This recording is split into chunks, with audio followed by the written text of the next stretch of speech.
Russian troops have again launched missile strikes against targets on the territory of the so-called Ukraine. In Sumy region, the workshops of the 𝐒𝐩𝐞𝐢𝐚 aircraft repair plant were hit, which had previously been the target of a raid at the beginning of the year.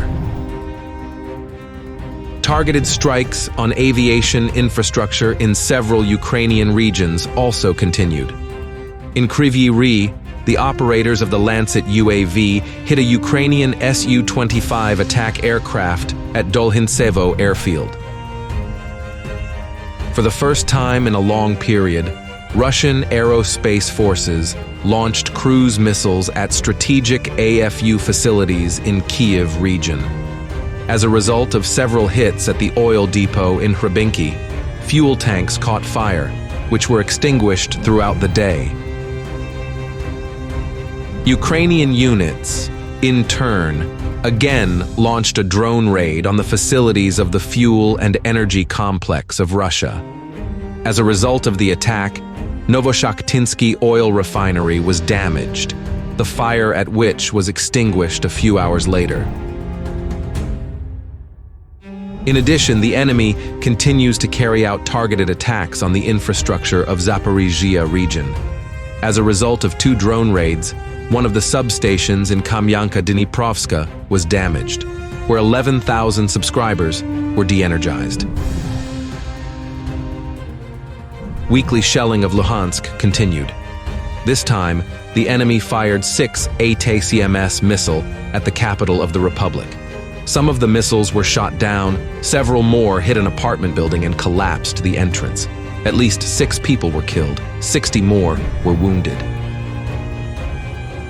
For the second time in a month, AFU conducted a massive drone raid on power facilities in Krasnodar region. Drones attacked the substation, providing the operation of the energy bridge to the Crimea again. Most of the drones were shot down.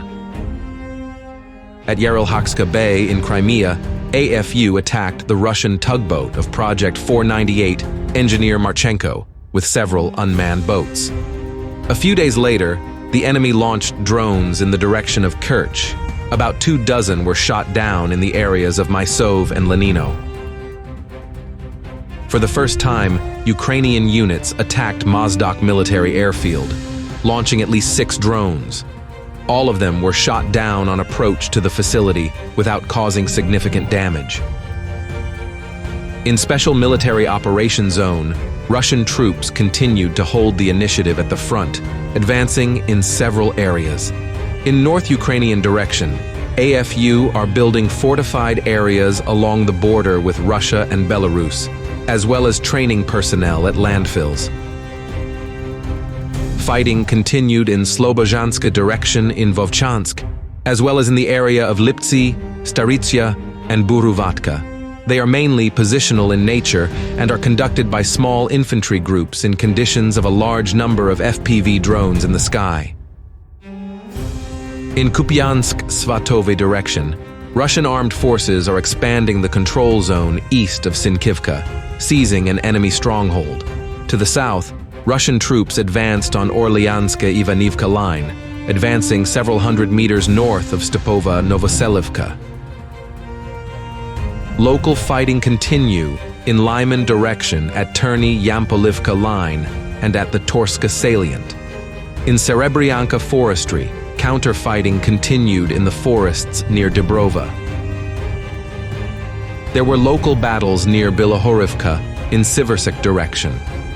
Ukrainian units are still holding the chalk quarry heap, which does not allow the village to be enveloped. In Bakhmut direction, Russian assault groups took control of the block from Horbatoho Saint to Obraztsova, Saint south of the Chasiv Yar repair plant territory. In addition, the paratroopers have secured positions in a garage cooperative in the south of the district and are sweeping up nearby residential buildings. In Avdiivka direction, Russian armed forces pushed through the AFU defense, improving the tactical position north of Arkhangelska and on the western outskirts of Novoalexandrivka. The Russian assault group landed in the center of Sokol, where fighting continued throughout the week. To the south, Russian troops continued their offensive in a western direction, advancing on a wide front. During the fighting, the control zone in the direction of Skushne at Solovyovo-Umansky line was significantly expanded. In Donetsk direction in Krasnohorivka, Russian assault groups advanced in the center, as well as on the eastern and western outskirts of the city. To the west of Netailov, Russian armed forces conducted a sweeping of Volna One Garden suburb and also expanded the control zone to the south and north of the village. In Vuhledar direction, Russian troops seized a forest belt northeast of Paraskovivka and advanced in a forest belt south of Kostiantynivka. To the west of Solodka, the assault units advanced almost a kilometer along Solinenka Balka. In Vremivka direction, Russian armed forces liberated most of Staromayorsk, mopping the eastern outskirts. Near Urozhain, Russian troops seized a forest belt east of the village and made little progress in the center of the settlement. Local battles continued in Zaporizhzhia direction on the northern outskirts of Robotyne. The enemy periodically rotates on the front lines without large-scale attacks. In Kherson direction, firefightings continued in the island zone north of Kozachi Lahari and near Krinky.